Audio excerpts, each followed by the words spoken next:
SportsLink is brought to you by Mariana's Irrigation and Landscape.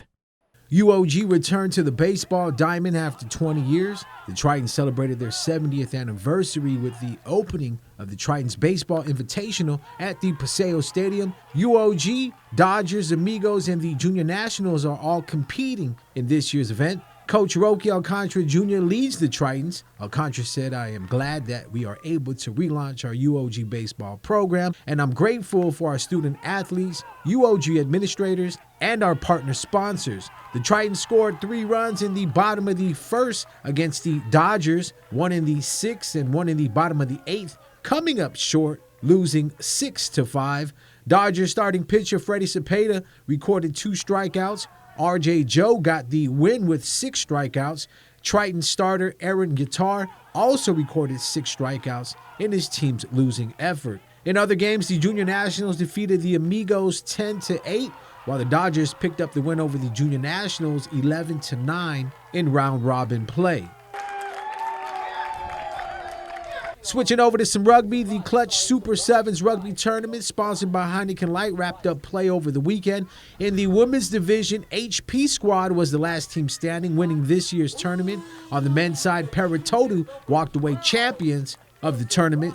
For us, this is a great opportunity. The game of rugby, at least at the adult level, hasn't been played in over 2 years. And for us to be able to come in and contribute in a big way is really big for us. So we're really happy with the turnout and the community coming together after 2 years. As spectators, as people from the rugby community say, man, it was really nice just being out here. We want to give a huge shout out to IBD Guam, Heineken Light and UOG for allowing us to put this event together. So thank you guys. The Guam Football Association Football Events Department announced March 12th as the planned opening day of the Triple J Auto Group Robbie Weber Youth Soccer Spring 2022 events, following a recent meeting with the participating club representatives. To register to play, parents must first register their child or children with one of the 13 participating clubs. A list of participating clubs and their respective representatives, as well as the full registration process, is available on GFA's website. Issa Wrestling from Southern High, ND, and the Friars taking the trip down south to face the Dolphins.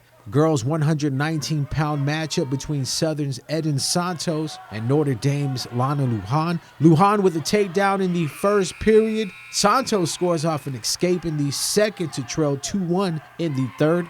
Lana Lujan picked up the win via points after 3 periods, 4-1. Dolphins wrestler Jufania Andrew had the 6-2 lead against Anita Manglonia in the next match. Manglonia was able to score 2 points off a late takedown before time expired in the period. Down 6-4 in the final 2 minutes, Anita scored off an escape but ran out of time as Jufania held on for the win via points. Maglonia doing a great job here to avoid the pin and reverse position as the final whistle blew. Boys 184-pound weight class, Southern's Micah Redmond and Friars wrestler Tristan Burgess went straight at it. Burgess looking to attack the head and arm while trying to get the takedown. Redmond gets a hold of his wrist and works position. Tristan gets to his feet but gets taken down again. Micah controls the arm while securing a hold around the back of Tristan's head for the win via pin in the first round. FD's Logan Rosario and Southern's Benjamin Tapashnia put on a technical showing. Tapashnia jumped out to a 4-0 lead in the first and almost ended the match with an early pin. Logan scored 3 points to keep the fight close. Heading into the final period, Tapashnia attempted to sit back and escape from the position. Rosario kept his head tight to his chest and got the pin with 44.1 seconds left on the clock. Jordan Lujan trailed for most of the match in his 131-pound fight against FD's Aiden Garrido. Lujan was down 4-0 before scoring his first points of the match off a reverse. Garrido scored another 2 points in the third to go up 6-2. Jordan scored off another reverse to trail 6-4 with under a minute left to go. Lujan was able to secure Garrido's arm and get the pin with 35 seconds left in the match. The ND girls pull off the win 18-31, while the FD boys got the win 34 30-25. 76 Pony Middle School Baseball League results. FB Leon Guerrero Hawks 17-1 winners over the Ocean View Knights. Hawks winning pitcher Koa Bonbon pitched 2 2/3 innings, giving up 1 run, 1 hit with 8 strikeouts. INVITATIONal Warriors #1 got the win over Estumbo Dragons 7-4. Jose Rio's Voyagers beat INVITATIONal Warriors #2 11-9. Simon Sanchez and Teason High stepped onto the Ukadu field for a chance to move up in the East Softball League standings. Teason High at the plate first. Isabella Acosta hits an RBI double to give her team the 1-0 lead. Ground out here advances Acosta to third base. Teammate Tani Taikenko grounds out to first but scores Acosta from third base. Shout out to left fielder Terilyn Agualo from Teason, who comes up with the great grab, preventing Sanchez from scoring several runs. Sharks' Angelita Limes hits the shot over second base to score Alyssa Blas. Sanchez scored 2 runs in the bottom of the inning. Sharks added another 4 on their next trip to the plate to lead 6-4. Haley Derby comes home off a passed ball that goes over the catcher's head. Teason scored a run in the third, courtesy of Agualo, who brings home Jamie Harris after getting jammed up at the plate. Ball stays fair. Alyssa Blas ripped a double to score 2 more runs as Sanchez cruised to an 8-3 lead after 4 innings. The Titans added 2 runs in the top of the 5th, 1 in the 6th and 2 in the 7th, but fell short, losing 15-8. Hazel Dubai goes to shallow center with the pitch and scores Blas, who is hustling around the bases. Renee Lazarus takes a shot deep to left, scoring 2 runs as the Sharks lock up the 3rd seed heading into the playoffs. Regular season play wraps up on Thursday when Ukadu takes on Guam High at Guam High. GW will face JFK at JFK. Both games start at 4 in the afternoon. Playoffs begin next Tuesday, March 8th.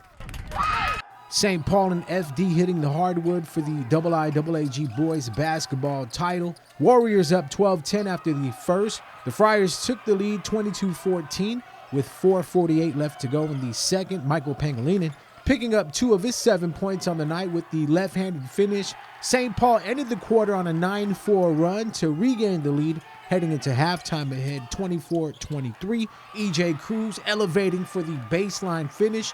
Deep 3 attempt by Yoshi Sayama rolls off the rim. Nice heads-up play by EJ Acta to tip it to Noah Tenorio. Xander Sanchez decides to take matters in his own hands and drives hard to the basket for the tough lay-in. St. Paul up 8, looking to run the clock in the 4th and seal the deal. EJ Cruz with 10 big points in the second half. Down 43-40 with under a minute left in regulation. Friars moving the ball around, looking for a good shot. Ball ends up in the hands of Kane Santos, who hits from the white line. Santos buries the shot from way outside to send the game into overtime. Xander Sanchez took over and put his team on his back, going to the rack for 6 points in OT as the Warriors won 55-45. First half, we were just jacking up a lot of threes. We weren't feeling it. Halftime, my coach said, attack the basket more and just be relentless at the rim. And that's what we did. It's a blessing playing with my friends and playing against my friends. I just want to give a big shout out to my family and my friends that came out to support us. I love you guys. To win it with these guys, man, there's nobody that deserves it more than us. We made it out the mud, coming from down south, the struggle and everything. So to do it with this group of guys and the coaching staff and our whole school in general, they supported us from day one. They believed in us. It meant a lot to us. We've been working hard ever since summer, and every day we're in and out of the gym, just grinding. And it feels good to finally get satisfied with this win. In soccer news, congratulations to GUAHAN Charter Academy for winning the girls IIAAG middle school soccer title 3-1 over the St. John's Knights. The Stars took home the title in their soccer debut with a 6-1-1 record. The 2022 Guam High School National Championships, presented by the Guam Basketball Confederation, takes place this Saturday, March 5th at the UOG Calvo Fieldhouse. Admission is $10 for adults and $5 for students. Junior varsity girls hit the court first at 1, followed by the junior varsity boys at 2:30. Then the varsity girls lace up at 4 in the afternoon, followed by the varsity boys at 6 p.m. SportsLink is brought to you by Mariana's Irrigation and Landscape.